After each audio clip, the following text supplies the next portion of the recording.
हम लोग जो ये चैप्टर पढ़ रहे हैं सबसे पहले इसका नाम है अभी सेंटर ऑफ मास। तो सेंटर ऑफ मास बेसिकली होता क्या है कि कोई भी ऑब्जेक्ट जो है उसका पूरा वेट एक जगह पे कॉन्सेंट्रेट कर सकते हैं हम उसको, उस पॉइंट को सेंटर ऑफ मास बोलेंगे।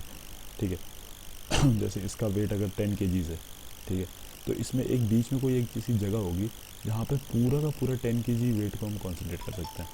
ठीक है, ये होता है सेंटर ऑफ मास। इसमें क्या है, centre of mass of two particles. अगर जैसे दो अलग अलग पार्टिकल्स है, ये किसी एक पार्टिकल में भी हो सकता है, और जैसे अगर मान ले दो पार्टिकल्स है तो उनके भी बीच में कोई ऐसा सेंटर ऑफ मास होगा। ठीक है, जहाँ पे इन दोनों बॉडीज़ का, जैसे इसका मास 10 है, इसका मास 5 है, तो इन दोनों का टोटल मास कितना होगा, 10 + 5 15। तो 15 kg मास जो है वो कहीं बीच में हम इसको कॉन्सेंट्रेट कर सकते हैं, उसको बोलते हैं सेंटर ऑफ मास। ठीक है, अभी अगर कोई दो पार्टिकल दे रखे तो उनका सेंटर ऑफ मास निकालने का फॉर्मूला कितना है, ये फॉर्मूला है, क्या है, जैसे इसका R1 वेक्टर है, ये R2 वेक्टर है, तो इसका वो क्या हो जाएगा, ये RC वेक्टर, मतलब सेंटर ऑफ मास का वेक्टर जो होगा R vector is equal to M1 R1 vector plus M2 R2 vector upon M1 plus M2, ये हो जाएगा, ये फॉर्मूला है, इसे निकल जाएगा। ठीक है, और इसका सिंपल फॉर्मूला है इसके निकालने का, एक्स कोऑर्डिनेट और वाई कोऑर्डिनेट निकालने का। जैसे अगर दो बॉडी दे रखी है यहाँ पे, इसका मान ले कि ये बॉडी 1 है, इसका 1,2 है। ठीक है, ये पार्टिकल का वो पोजीशन, और इसका 3,4 है। ठीक है, और ये M1 बॉडी है, ये M2 बॉडी है। ठीक है, तो इसका सेंटर ऑफ मास निकालना है। सेंटर ऑफ मास कहाँ होगा, तेरे को पता है, इसके यहीं कहीं बीच में होगा। तो सेंटर ऑफ मास निकालने का फॉर्मूला क्या है, जैसे इसका पहले एक्स कोऑर्डिनेट निकालें। एक्स कोऑर्डिनेट निकालने के लिए M1 × x1, x1 मतलब ये M1 × 1 प्लस M2 कितना है, M2 × x2 यानी 3 अपॉन M1 प्लस M2। ठीक, ऐसे करके ये निकालेगा। तो इसमें M1 और M2 की वैल्यू पुट करेगी, x आ जाएगा, ऐसे ही y आ जाएगा। तो x और y आ जाएगा, मतलब यहाँ पर इसका वो हो जाएगा सेंटर ऑफ मास। ठीक है, we will assume origin to be the centre of mass with the RC vector वेनिचर, ये छोड़ इसको। ठीक है, since neither of this masses substitute, ये तो कुछ खास नहीं है। We conclude the mass of two particle. अच्छा, we conclude the center of mass of the two particle system lays between the two particle on the line joining them which divide the distance between the inverse of the।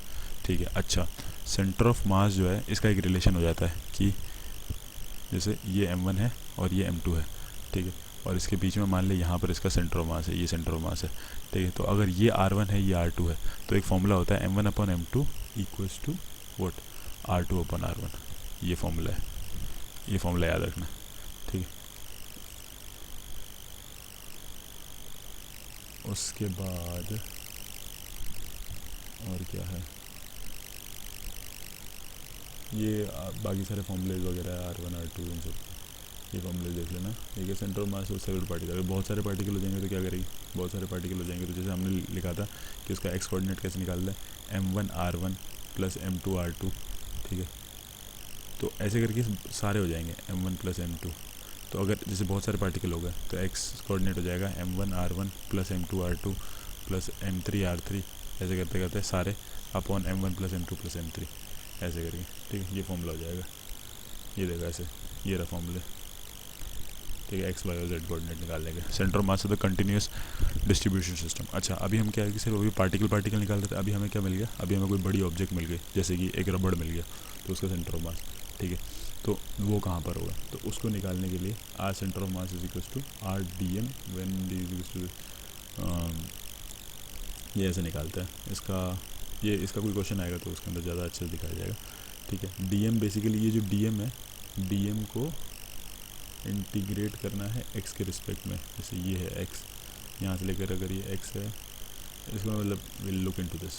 ठीक है, centre of मास होगा composite body. Composite body मतलब दो ऐसी, ये ऐसी body है, एक ये सर्कल है और एक ये ऐसा है, तो इसका सेंटर ऑफ मास कितना होगा। जैसा ये क्या है, ये प्लेनर है, ये इसका वो नहीं है 3D नहीं, ये 2D है। ठीक है, तो 2D है, तो इसके लिए कैसे निकालते हैं हम लोग, मास पर एरिया इनटू एरिया अपॉन, इसका कैसे होता है यहाँ पर, हाँ इसका फॉर्मूला ऐसा आ जाता है ये कि हम लोग M1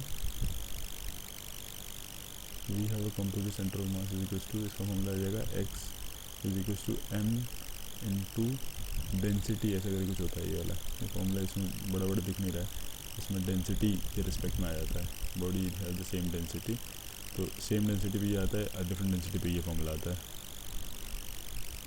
ऑफ ये क्या है, मतलब अगर माइनस करी हुई बॉडी है, जैसे अगर मान ले ये है, अगर कोई ऐसी बॉडी है ये ऐसा, तो ये कैसे हो सकता है? बेसिकली कब होगा, जब एक बड़ी ये बॉडी जो पूरी थी उसमें से ये वाला पार्ट को माइनस कर दो, है ना, इस वाले पार्ट को अगर मैंने माइनस कर दिया, हटा दिया, तो ऐसी बॉडी बन जाएगी, ये ऐसी, ये ऐसी। ऐसी बॉडी कब बनेगी, जब इस पूरी गोल में से ये छोटा वाला गोला माइनस कर दिया। तो बेसिकली क्या करना होता है कि अगर मुझे इसका सेंटर ऑफ मास निकालना है, तो इस वाले सेंटर ऑफ मास माइनस इस वाले का सेंटर ऑफ मास कर दे, तो इन दोनों को माइनस करेगी दिया आ जाए ऐसा, ठीक है। सेंटर ऑफ ग्रेविटी, अच्छा सेंटर ऑफ ग्रेविटी का, centre of gravity of a body is the point where the gravitation force of the earth that is the weight of the body is acting. अच्छा, centre of gravity क्या होता है कि जहाँ पर wait जो है उसका एक्ट कर रहा हो, वो जो सेंटर ऑफ मास होता है कई बार वही रहता है। अब आगे हम देखेंगे कि कहाँ डिफरेंस आता है उस चीज़ का, सेंटर ऑफ मास और सेंटर ऑफ ग्रेविटी का, ठीक है। In normal cases it's due to the acceleration due to gravity remain the same throughout the mass distribution in the centre of gravity coincide with the both, मतलब देखो centre of mass और centre of gravity दोनों coincide कर देते हैं। अच्छा, अब इसका सेंटर ऑफ मास कहाँ लाई करेगा ना, इसका सेंटर ऑफ मास हमेशा इधर लाई करेगा, ठीक है, बीच में, इसका सेंटर में, इसका इधर, इसका इधर, ये याद रखना इनका सेंटर ऑफ मास कहाँ लाई करता है, ठीक है। देयर मे और may not be any mass present physically at the centre of the mass. हाँ, बेसिकली क्या बोल रहा है कि अब कोई भी अगर ऑब्जेक्ट है, ठीक है, हमने ऐसे देखा, अब इसका सेंटर ऑफ मास कहीं यहाँ लाई करेगा, यहाँ पर कोई मास है नहीं, लेकिन क्या सेंटर ऑफ मास है उसका, ठीक है, ये खाली जगह है, खाली जगह पे भी इसका सेंटर ऑफ मास है। तो ये बेसिकली ये बोल रहा है सेंटर ऑफ मास में be inside and outside the body, inside और आउटसाइड दोनों हो सकता है, ठीक है, इनसाइड और आउटसाइड। यहाँ पे कहीं सेंटर ऑफ मास किसी बॉडी होगी ऐसी बॉडी, तो उसका सेंटर ऑफ मास इनसाइड है, और अगर कोई ऐसी बॉडी है तो इसका सेंटर ऑफ मास आउटसाइड है, ऐसा।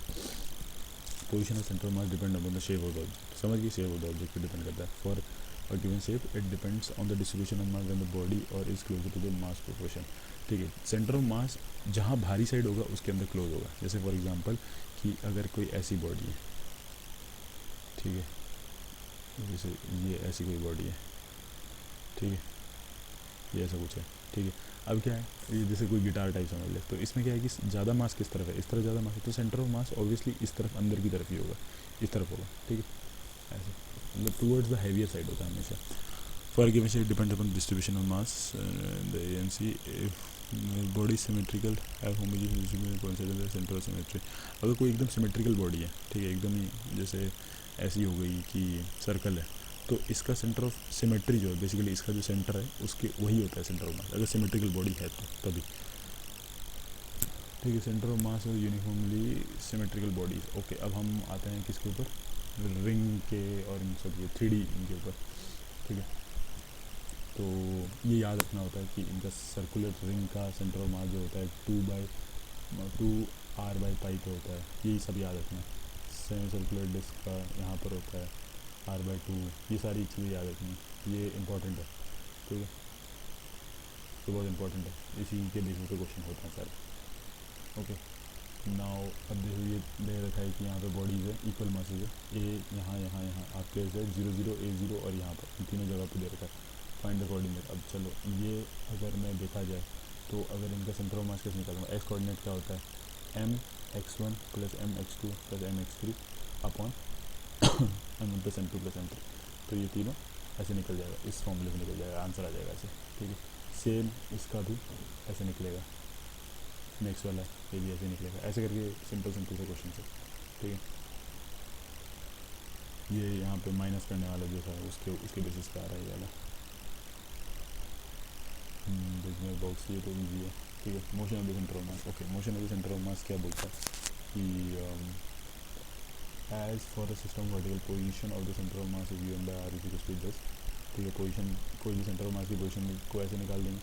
तो अगर मैं इसका डिफरेंशिएशन करूँ, r का डिफरेंशिएशन क्या, r वेक्टर का डिफरेंशिएशन क्या होता है, d/dt क्या होता है, v होता है वेलोसिटी वेक्टर, तो ये वेलोसिटी वेक्टर आ गया, ठीक है। और उसका भी डिफरेंशिएट, v का भी अगर मैंने डिफरेंशिएशन कर दिया d/dt तो क्या आएगा, एक्सेलरेशन वेक्टर आ जाएगा, तो ये बोला एक्सेलरेशन वेक्टर ऐसे आ जाएगा। Similarly acceleration vector will be like this, okay.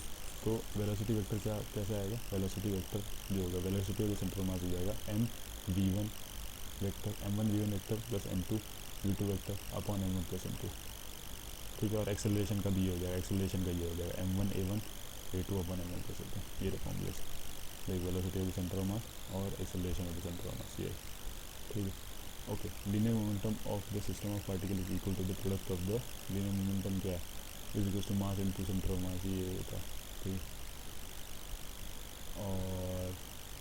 For Newton second law F external equal to zero, F external बाहर का जीरो है, तो ये अगर जीरो है तो इसका मतलब क्या है कि वेरी स्लो सेंटर में आ गया है, वो जीरो है, वो छोड़ देते हैं. Application of the method of impulse, leave it. Conservation of linear momentum. Okay, conservation of linear momentum क्या बोलता है? पी इनिशियल जो होगा वो पी फाइनल के बराबर होगा, सिंपल ये बोलता है. ठीक है, तो पी इनिशियल क्या होगा?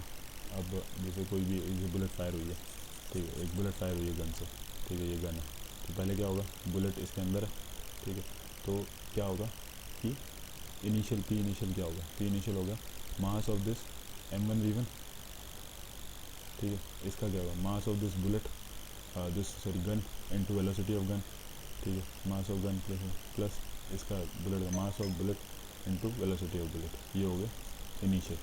फाइनल क्या होगा? फाइनल ये होगा कि बुलेट आगे की तरफ जाएगी और रिकॉइल की वजह से गन पीछे की तरफ जाएगी. तो ये देखो, तो ये कितना आ जाएगा?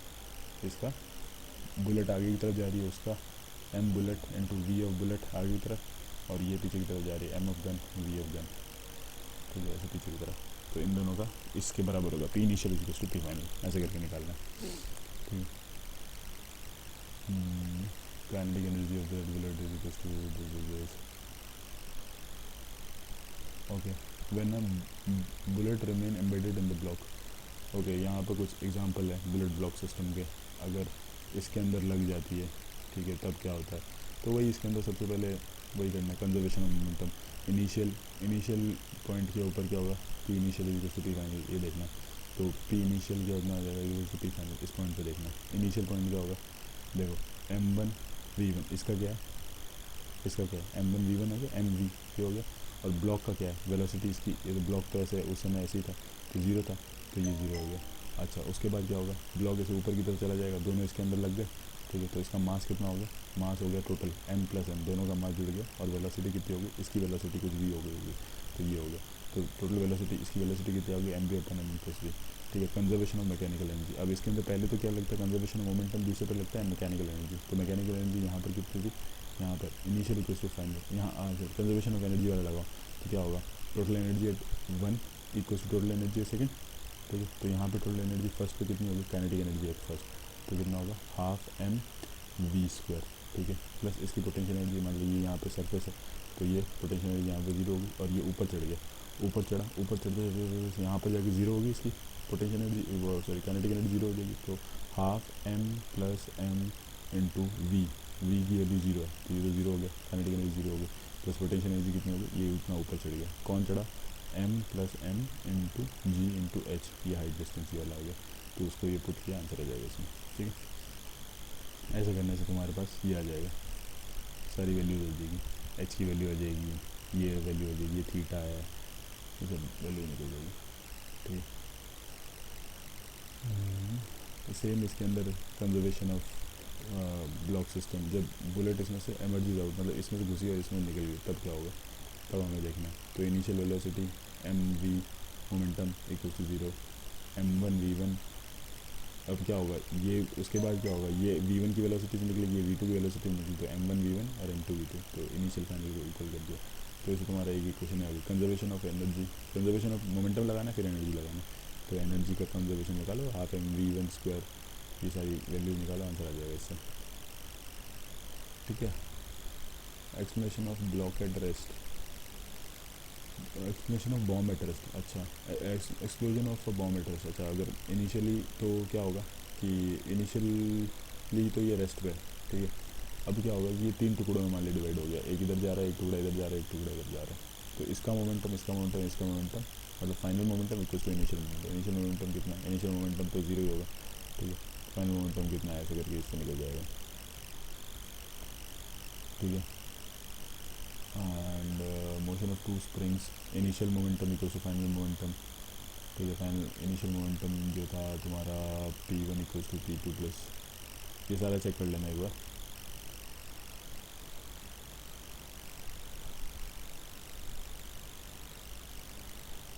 इलस्ट्रेशन,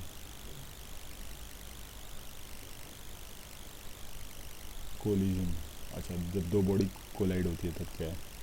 कोलिजन क्या है? बस बेसिकली दो बॉडीज आके टकरा रही है, ठीक है. अब क्या होगा, एक तो सामने सामने टकरा जाए एकदम हेड टू हेड, माथों माथों लाग जाए दोनों, ठीक है, that is one point. And the other point is थोड़ा एंगल पे टकरा जाए, ये इधर टकरा रहा है, ये इधर टकरा रहा है, ठीक है, हेड ऑन कोलिजन। तो हेड ऑन कोलिजन के अंदर क्या हो सकता है, ये मतलब ये से टकरा रहा है, पहले ऐसे ऐसे जा रहा है, तो दोनों दोनों साथ में इस तरह चले जाए, ठीक है, या फिर दोनों ऐसे हो जाए, ओके, डिफॉर्म हो जाए, ऐसे करके हो सकता है। तो इसके अंदर फॉर्मूला होता है कि initial momentum equal to final momentum, वही सेम फॉर्मूला, और कुछ कोई फॉर्मूला नहीं है। तो ये इस फॉर्मूले को यूज़ करके ही सब कुछ बनता है। हाँ, coefficient of restitution, coefficient of restitution is the velocity of separation along the line of impact, velocity of approach। इसको एक बार नेट पे देख लेना, इसमें तेरा इजी सा फॉर्मूला है, बस फॉर्मूला यूज़ करना, ज़्यादा इसको डीप में पढ़ने की जरूरत नहीं है, जब तू क्वेश्चन करेगी तो समझ आएगा तेरे को। Perfectly elastic motion, perfectly elastic motion क्या होता है कि व्हेन ई की वैल्यू ज़ीरो, इलास्टिक इम्पैक्ट जो होता है उसमें ई की वैल्यू ज़ीरो, ठीक है, और ई की वैल्यू वन है, और परफेक्टली प्लास्टिक और इनलास्टिक मोशन में ई की वैल्यू ज़ीरो हो जाती है, ठीक है। And strategy to solve the perfectly elastic motion में, इलास्टिक मोशन में ई की वैल्यू वन हो जाती है, तो मतलब velocity of separation between the line, velocity v a equals to v B.